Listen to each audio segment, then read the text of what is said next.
È il sogno dei wine lovers, tutta la produzione delle migliori etichette venete insieme in un solo grande evento. Torna a Venezia Tasting domenica 23 marzo negli spazi del Polo Fieristico di Santa Lucia di Piave, Treviso. È il più importante evento annuale organizzato da ICE Veneto, l'associazione dei sommelier, che ha una garanzia in fatto di scelta di eccellenze enologiche. 700 etichette, 130 aziende vitivinicole insieme per celebrare e far conoscere anche a chi si affaccia da neofita al mondo wine il meglio del vino veneto e conoscerne insieme i luoghi dove questi vini nascono e vengono prodotti. Nuova edizione, sempre più ampia, abbiamo quasi raddoppiato gli spazi, ci saranno più di 130 produttori con più di 700 etichette in degustazione, quindi un grande banco d'assaggio per scoprire le eccellenze del nostro panorama enologico, quindi qualcosa di straordinario.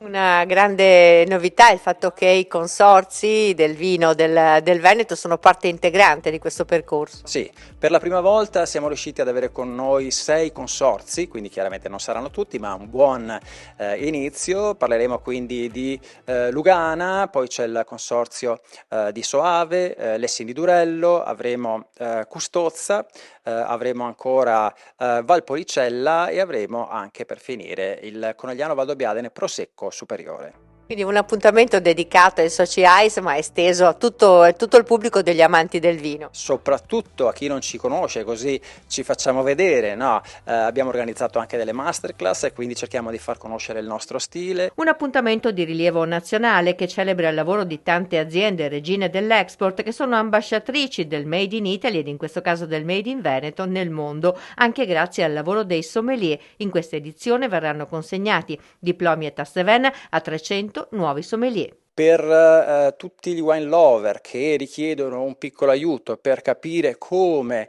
si può degustare, apprezzare e per avere una conoscenza un po' più importante dei vini in degustazione, avremo anche i nostri degustatori ufficiali che con degli orari particolari potranno accompagnare piccoli gruppetti di 8-10 persone a delle piccole degustazioni guidate.